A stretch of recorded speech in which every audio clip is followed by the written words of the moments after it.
Children, in this session we will discuss graphical representation of motion, in which first we are taking distance time graph. Relationship between distance and time can be represented in a graph paper or in a graphical method. So see, if in a graph paper, if we take time on x-axis and distance on y-axis, then if graph is a slanting line, इस तरह से एक तिरछी line है, then it represent uniform speed. The object is going with the uniform speed. Now when we have graph like this, you can see now here this graph here, the graph is parallel to the x-axis. What does it mean? When we have graph like this, it means you can see time is increasing but distance is not increasing. It means the object is at rest position, or we can say this is an example for the stationary object. So you have to remember, whenever line is parallel to the x-axis, it means it shows the at rest position of any object, and when graph is like this, it represents a uniform speed. Now we learn how to determine the speed from distance time graph. For this, first we will plot the graph, then we will learn how to determine the speed. So children, you can see this is a graph paper.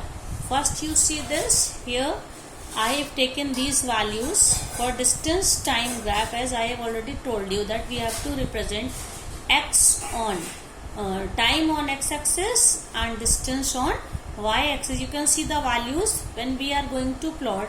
I have taken the values of distance as 10, 20, 30, 40 and 50, and time is 2, 4, 6, 8 and 10.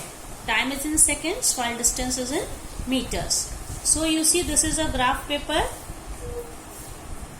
I have drawn two lines. One, this represent x-axis and this one represent y-axis, and here on x-axis time is in seconds. So I have marked, you can see, for every 10 small divisions 1, 2, 3, 4 and like this. I have marked on an y-axis 10, 20, 30, 40 and 50 like this.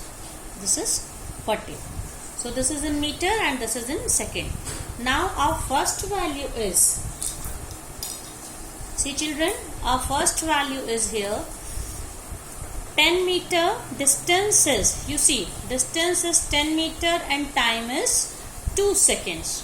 So when we plot this, you can see time is 2 seconds and distance is 10 meter. So 2 here, at 10 from here we are getting a point. Then next is distance is 20 seconds, 20 meters and time is 4 seconds. So you can see this 4 and 20. Here 20 and here 4.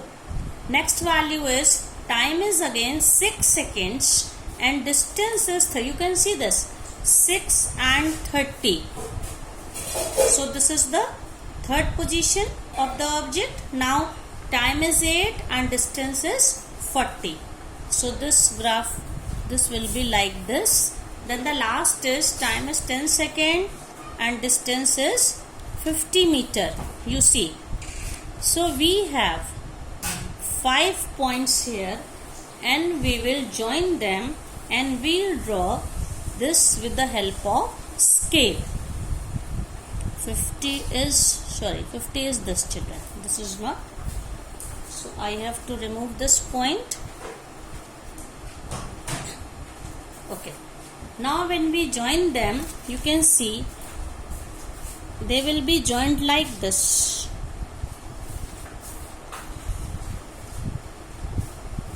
They will be joined like this. So this graph represents, this is a straight line, you can see children, a straight line. This graph represents distance time graph. As this is a straight line, you can see, and we name, suppose this is O origin, this point is A, you have to encircle them, C, D and E. So this shows the distance time graph. Now with the help of distance time graph, we will learn how to determine speed. Speed can be determined by the slope of the graph. Children, you see what is slope? Slope means, so first you see I am going to write speed of the object is slope of the graph. The speed of the object is slope of the graph, and slope of the graph means here I am going to show you. We will draw the triangle, then we take the ratio of perpendicular and base. Now first you see we can choose any 2 point. हम लोग कोई भी 2 point यहाँ पे select कर. Suppose I have taken point B and point D. So from point D, draw a line parallel to the y-axis. You can see this drawn. Then point B, we have to draw a line parallel to the x-axis. Now you can see a right angle triangle has been formed. So I have taken BD part of the graph. BD part, and so this will be E means F. Now you see we have a triangle BDF. We have to find the slope of the graph. Slope of the graph will give us velocity, speed of this object, the speed of the object. Then slope means this is perpendicular. Children, what is the name of the perpendicular? DF, and base is BF. It is a right angle triangle. So slope of the graph means ratio of the perpendicular and base. From this we will determine the speed. So it means what we have to take, DF upon BF. So what we are writing here, slope of the graph is DF upon BF. Now for DF, you can see DF means take what is point D. D is 40 meter and F is how much? 20. So DF will be 40 minus 20. So we will write for DF here 40 minus 20. 40 minus 20, and for this BF, you can see now BF. What will be BF here? Distance F is, you see here, 8 second and B is 4 second. So it means BF is 8 minus 4. Again see, this is 8 minus 4. So this will be how much? 40 minus 20 is 20. 8 minus 4 is 4. So 20 upon 4. This will give us the value of 5. So in this way, the speed of the object can be determined with the help of the slope of the graph. And as we are calculating speed, so its unit will be meter per second.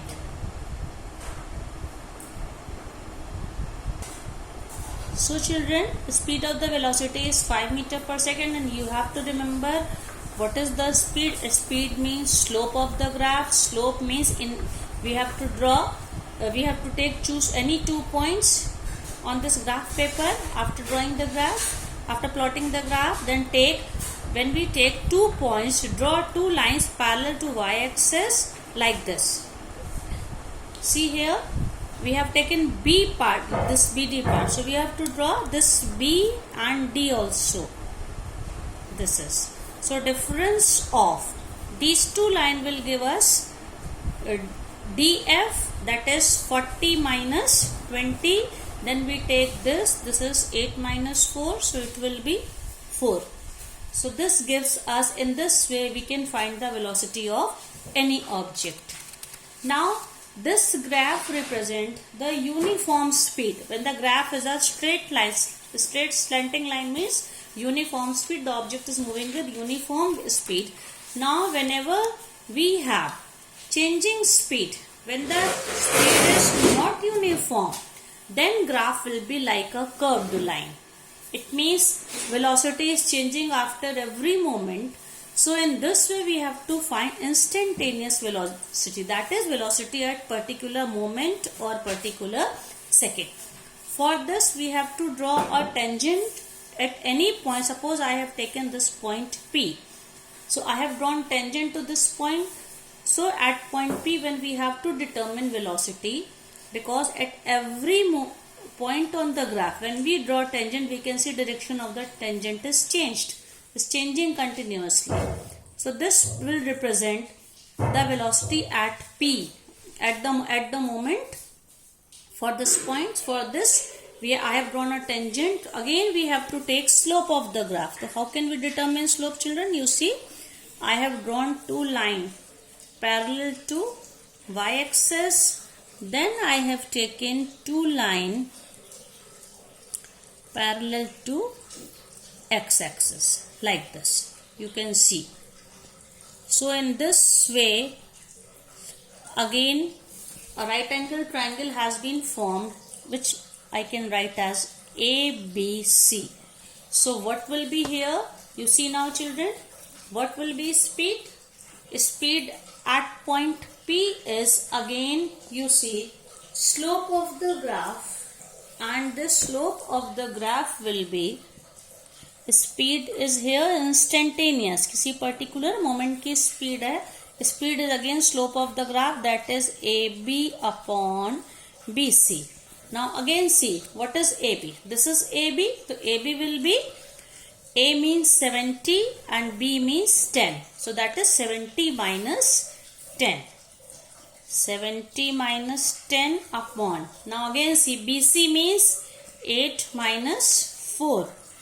So 8 minus 4. So 70 minus 10 is how much? 60. 8 minus 4 is 4. 60 upon 4 is 15 meter per second. So whenever we have graph like a curved line, not a straight line, it means velocity is changing after every second or every moment. Then we cannot find a particular common velocity for the object. Then we find the instantaneous velocity. For this, again what we do, we draw a tangent to the curve or graph. Then we draw a right angle triangle. Then we take this value upon this value. So this is the graph for the instantaneous velocity.